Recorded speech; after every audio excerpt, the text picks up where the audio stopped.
जय भीम मंडळी, आज किशकिंदा रेसिपीमध्ये तुमचं स्वागत आहे. आज मी तुम्हाला गोडपुरी बनवून दाखवणार आहे गव्हाची.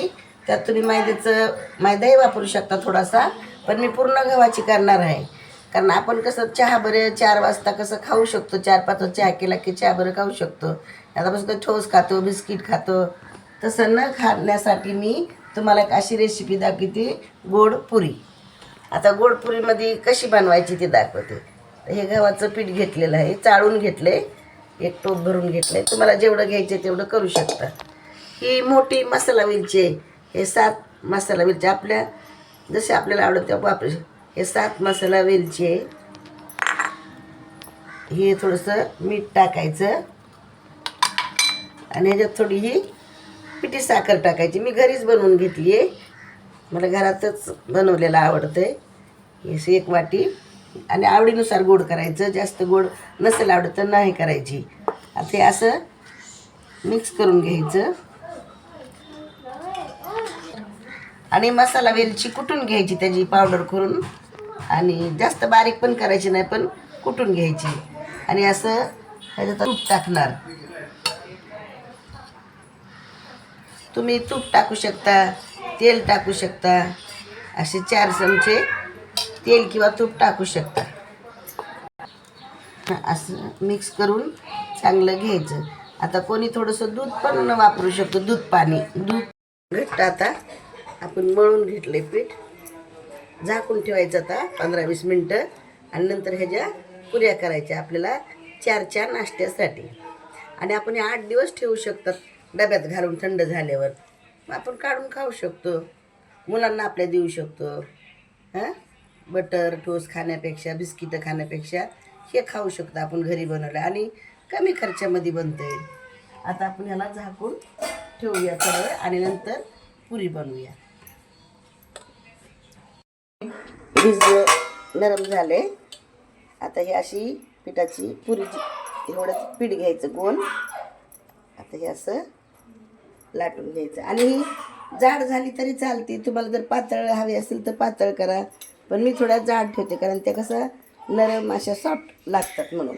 कडक नाही करत, त्या कडक होत पण नाहीत. मिठी आहेत ना, गोड असल्यामुळं कडक होत पण नाहीत. ही अशी खसखस थोडी टाकायची, म्हणजे ही अशी छान दिसते आणि खायला पण चवदार लागते. आणि ही अशी तेलात सोडून टाकायची. आणि आपलं चहा करायचा, तेल गरम ठेवलं तर हे असं झाली बघा. आणि आपण अशी खाऊ शकतात किंवा चहा बरंही खाऊ शकतात, तुमची मर्जी. लहान बाळ तर सहज हातात घेऊन खाऊ शकतं अशा. आणि कमी खर्चात होतं सगळं. आणि 8 दिवस तुम्ही ते खाऊ शकता. डब्यामध्ये घालून ठेवायचं आणि खाऊ शकतात. 8 दिवस ते काही खराब होत नाही. अशी ही गोडपुरी बनवलेली आहे.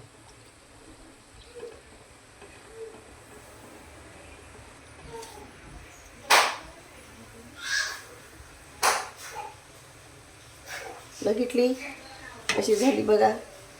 खायला तर ती मसाला वेलची असल्यामुळं वास खूप छान येतो त्या मसालाचा, वेलचीचा. मोठी वेलची टाकायची. हे बघा अशी. तेल बिलकुल असं ठेवायचं नाही, एकदम चांगलं नितळून घ्यायची. ही अशी पुरी लाटायची. आणि पुरी लाटाय घेतली ना तेव्हाच खसखस टाकायची, कारण का मग खसखस त्या कढईमध्ये पडत नाही, ह्याला चिटकून बसते. नाही तर आपण लास्टला केली ना तर मग ती तेलामध्ये खसखस पडते आणि मग काळं होतं. हे बघा, ही अशी चिटकून बसली आता. आणि अशी टाकायची.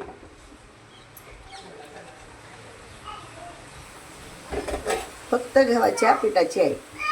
गव्हाचं पीठ, वेलची, थोडं मीठ, तूप किंवा तेल वापरा आणि घट्ट भिजवून घ्यायचं मस्त. काहीच खर्च नाही. आणि 8 दिवस तुम्ही खाऊ शकता, कोणीही खाऊ शकतं.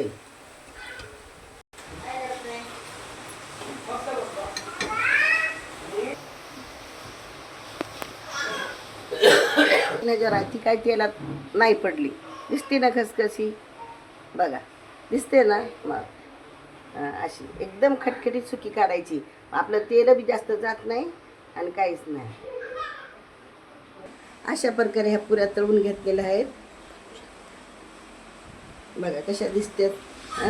आणि गव्हाच्या पिठाच्या आहेत, त्याच्यात मैदा बिलकुल वापरलेला नाही. आपल्याला मैद्याचा वापर करायचा नाही. ज्याला आवडत असेल ते करू शकतात, पण मला नाही आवडत मैद्याचं पीठ, म्हणून मी गव्हाच्या केलेल्या आहेत. ह्या आपल्या पुऱ्या आता तयार झालेल्या आहेत. आता असा चहा केलाय. चहा बरं खा किंवा अशीच खा 4-5च्या टायमाला, टाईमपास म्हणून एकदम छान वाटेल. तुम्हाला आवडले असेल तर ट्राय करा, लाईक करा, कमेंट करा, सबस्क्राईब करा. थँक्यू.